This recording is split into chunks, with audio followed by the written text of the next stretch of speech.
जय माता रानी दोस्तों, आज की वीडियो में मैं आप सभी को नवरात्रि की चौकी का विसर्जन हमें कैसे करना है। आज की वीडियो में हम ये जानेंगे कि नवरात्रि की चौकी हमें कब उठानी है और कैसे उठानी है। चढ़ाई हुई सामग्री का हमें क्या करना है। देखिए यहाँ पे कलश और उस पर रखे नारियल का हमें क्या करना है। श्रृंगार की जो सामग्री हमने माता रानी को अर्पित की है उनका हमें क्या करना चाहिए। और अगर आपने अखंड ज्योति जवारे की स्थापना की है तो उन सभी चीज़ों का हमें क्या करना चाहिए। तो देखिए किसी के यहाँ अष्टमी के दिन माता का पूजन करके कन्या खिलाया जाता है। किसी दिन नवमी की पूजा करके कई देखिए जगह जगह की अपनी मान्यता है। नवमी की तिथि को व्रत का पारण करते हैं तो कोई भी पूरे 9 दिन का व्रत रखकर दशमी के पारण करना होता है। तो देखिए कन्या पूजन माना जाता है कि माता पूजन का कभी भी व्रत करे या पारण करे कभी भी, लेकिन चौकी है ना, चौकी नवरात्रि की वह हमेशा दशमी के दिन ही हमें उठानी चाहिए, क्योंकि नवरात्रि में हमें पूरे 9 दिनों तक माता का विसर्जन करते हैं। तो देखिए ऐसे ही देखिए दशमी के दिन सुबह सुबह स्नान आदि कर ले और इसके बाद हमें अपने हाथ जोड़ के माता से अनुमति करने की, चौकी हटाने की अनुमति करें, उनसे प्रार्थना करें कि हे माँ, 9 दिनों तक ने आपने हमारे घर में स्थान दिया है, न स्थापना की थी हमने। 9 दिनों के अंदर मुझसे या मेरे परिवार से कोई भी दिक्कत हुई हो या आपको कोई परेशानी हुई हो तो बालक समझ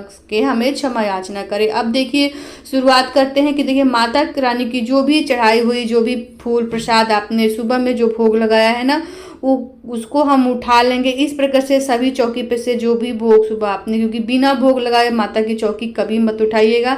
सुबह सवेरे दशमी के दिन कहीं कहीं पे किया जाता है, वैसे तो दशमी के दिन ही कलश का विसर्जन हमें करना चाहिए। तो इस तरीके से मैंने भोग आरती धूप दीप दिखा लिया है मैया रानी को। उसके बाद हम कलश की सफाई करेंगे। तो देखिए जो भी आपने फूल वूल चढ़ाए हो ना, सब एक पात्र में इकट्ठा करके रखे। या जो भी आपने जवारे बोए थे उस जवारे का देखिए पत्ता हमें तोड़ के अपने बैंक वाली जगह पे, जो भी आपके धन वाली जगह पे इसको रख देते हैं थोड़ा सा तोड़ के, या फिर सभी सदस्य थोड़ा सा तोड़ के इस जवारे के डंठल के अपने कानों में लगाते हैं। अलग अलग की मान्यता होती है। ये आप जो भी मटका है, आपने जो भी पात्र में जवारे उगाए हैं तो उसको आप पौधों में डाल सकते हैं या फिर इसको विसर्जन में जल में इसको शांत कर सकते हैं। तो इस तरीके से हो गई है जवारे की खेती का हमने जो किया था उसका विसर्जन। उसके बाद जब भी गणेश जी की स्थापना हमने किया था, गणेश जी को वहां से उठा के वहां पे जहां पहले रखते थे वहां पे मंदिर में उनको विराजमान कर दीजिए। उसके बाद देखिए यहाँ पे जो आपने श्रृंगार की सामग्री चढ़ाई है, तो देखिए अगर आपने माता रानी को अपने तरफ से उनको भेंट चढ़ाया है, मैया रानी को अर्पण किया है, तो किसी भी पंडिताइन को या फिर कन्याओं को या फिर घर में बड़े सदस्य को ये देश के पैर छू सकते हैं या फिर ये खुद भी रख सकते हैं, क्योंकि माता रानी को सुहाग चढ़ा के हमें अपने पास ही रखना चाहिए। ये दक्षिणा जो आपने मैया रानी को चढ़ाया है किसी भी कन्या को मंदिर में दे सकते हैं। तो किसी भी कन्या को ये दक्षिणा उनको दे सकते हैं, मंदिर में दे सकते हैं, या फिर अपने घर पे भी छोटी सी बच्ची है तो उसको भी दे सकते हैं। माता का स्वरूप बच्चा माना जाता है, देवियों का रूप माना जाता है।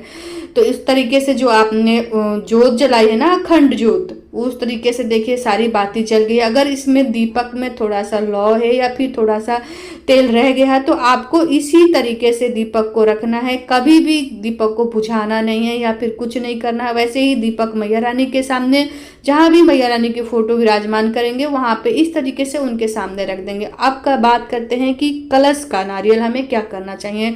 तो देखिए इस पे जो आपने कलावा लपेटा था ना, इसको आप अपने घर में या तो इसको विसर्जन कर सकते हैं। सबसे ज़्यादा अच्छा माना जाता है मैया का आशीर्वाद के रूप में ये कलावा रक्षा सूत्र की तरह आप अपने पूरे घर में हाथों में कलाइयों में बांधने, खुद भी बांध लें और जी अपने माता रानी को चुन्नी चढ़ाइए। इसको दोबारा धो के यूज में ले सकते हैं या फिर इसको विसर्जन भी कर सकते हैं, ये आपके ऊपर है। इसको घर में रख देंगे तो ये काम करता रहेगा। ये जो रक्षा सूत्र है घर में किसी को अपने आप को बांध ले।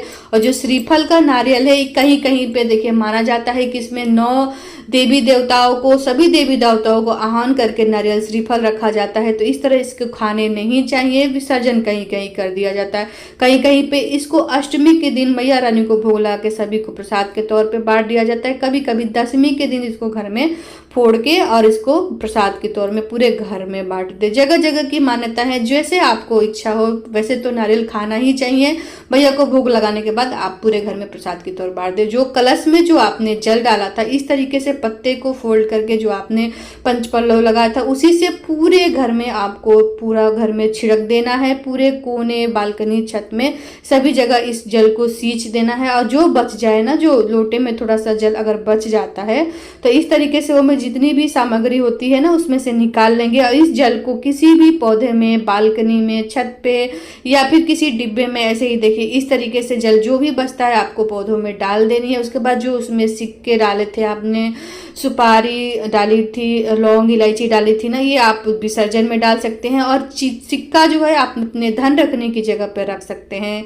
जहाँ भी आप अपने धन पैसे रखते हैं वहाँ पे सिक्का रख लिए और जो इलायची, लौंग है उसको आप विसर्जन में डाल सकती हैं। सुपारी दोबारा धो के आप यूज़ में ले सकती हैं। उसके बाद देखिए इस तरीके से मैंने सभी चीज़ें निकाल लिया है। इसमें से सुपारी उपारी जो भी है आप विसर्जन कर दीजिएगा। सिक्का